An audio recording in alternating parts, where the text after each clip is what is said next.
केवल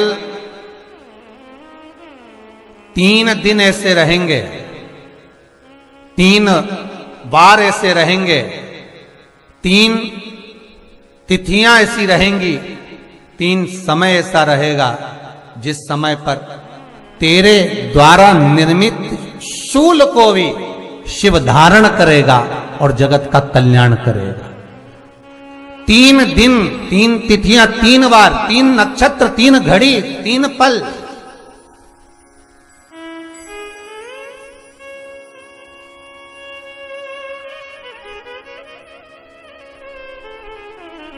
जिसमें बाबा शूल भी धारण करते हैं, और शूल अकेले धारण नहीं करते महाराज। जो धतूरा होता है ना, दर्शन करें धतूरे के, कांटे कांटे सा होता है धतूरा, तो वो धतूरे के साथ में बाबा शूल धारण करते हैं, बेलपत्री के शूल को। ये बहुत बहुत आनंदमय कथा है महाराज जी। जिसके जीवन में हमेशा कांटे ही मिले हैं। बेटी बड़ी हुई तो घर में मायके में दुख देखा, और मायके से गई ससुराल में तो ससुराल में दुख देखा। ससुराल में भी दुख देखने के बाद में भी पति को बहुत कुछ काम खुलवाया, बहुत धंधे खुलवाए, नौकरी लगवाई, पर वो पति बार बार छोड़ कर आ गया, बार बार तकलीफ भोग रहा है, बार बार कष्ट भोग रहा है। फिर थोड़े दिन काम करता है, थोड़े दिन छूट जाता है, फिर व्यापार में बढ़ता है, फिर छूट जाता है, फिर कोई दुकान खुलवाई, थोड़े दिन अच्छी चली, फिर वापस वहीं घर पर आकर बैठ गया। अर्थात उसके जीवन में वो शूलता चल रही है। तो बाबा देवाधिदेव महादेव कहते हैं, ये 3 घड़ी, 3 पल, 3 नक्षत्र, 3 समय, 3 दिन में जो शूल मुझे समर्पित करता है, उसके जीवन से मैं शूल हटा देता हूं। वो 3 दिन लिखे स्कंद पुराण।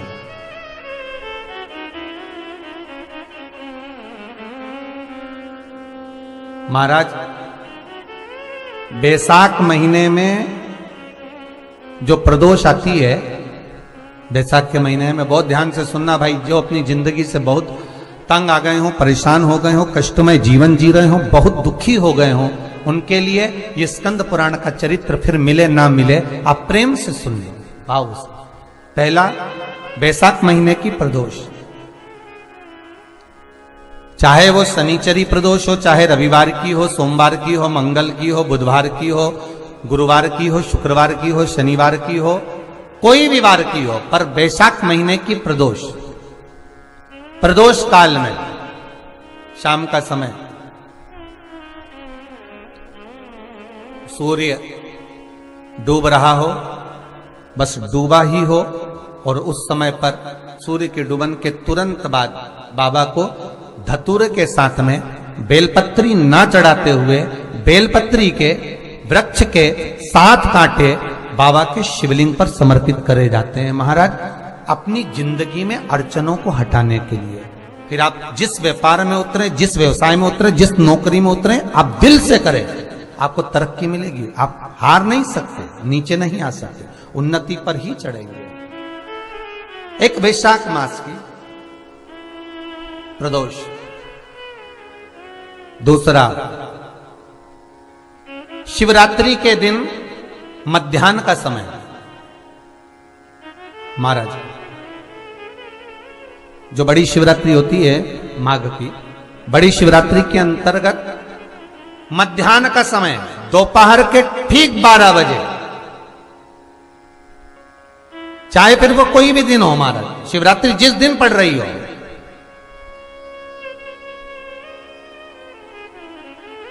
उस दिन भी धतूरे के साथ बाबा को 7 कांटे बेलपत्री के वृक्ष के समर्पित होते हैं महाराज। इसमें आप ये वाले जो कांटे हैं, जो शिवरात्रि के दोपहर 12 बजे वाले हैं, अगर कोई मदिरा पीने वाला हो, व्यसन में डूबने वाला हो, कोई जुआ खेलने वाला हो, कोई गलत वैश्यावृत्ति करने वाला, या अपने मार्ग से विचलित कोई व्यक्ति है, उसके लिए भी ये कांटे बहुत काम आते हैं महाराज। दूसरा, पार्वती, तेरे द्वारा तेरे नयन अश्रु से जो प्रगटा हुआ बेल का वृक्ष है, द्वितीय शूल मैं वहां धारण करता हूं, तृतीय शूल, तीसरा शूल जो वर्णन करा गया महाराज। भगवान श्रावण के महीने में जो भी दूसरा सोमवार पड़े, जो भी पड़े, श्रावण के महीने का दूसरा सोमवार। आप सबको पहले भी श्रावण के महीने में जो कथा कही उसका व्याख्यान वर्णन करा कि श्रावण का महीने का महत्व क्या है, वो भी आपको ऑनलाइन कथा में आप लोग सुन चुके हैं, लाइव कथा में श्रावण का पूरा महत्व बताया था कि श्रावण के महीने में शंकर भगवान को पूरा लेखा जोखा का भार प्रदान किया गया था।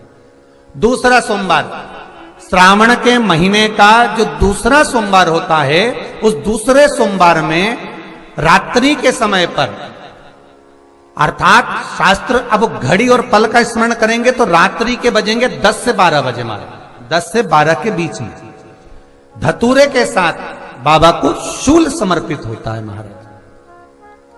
ये भी हमारी बाधाओं को, हमारी तकलीफों को, व्यापार व्यवसाय के लिए, नौकरी सर्विस के लिए, बहुत सारे एग्जाम में आप बैठ लिए, गवर्नमेंट एग्जाम के लिए बैठ लिए, नहीं हो रहा, ये 3 बार मेरे शंकर को बेलपत्री के वृक्ष के शूल समर्पित होते हैं, उसका आनंद पाना और उससे अपने को सुख। वीडियो पसंद आए तब लाइक कर सब्सक्राइब करें, अपनों से शेयर करें और कमेंट में हर हर महादेव जरूर लिखें।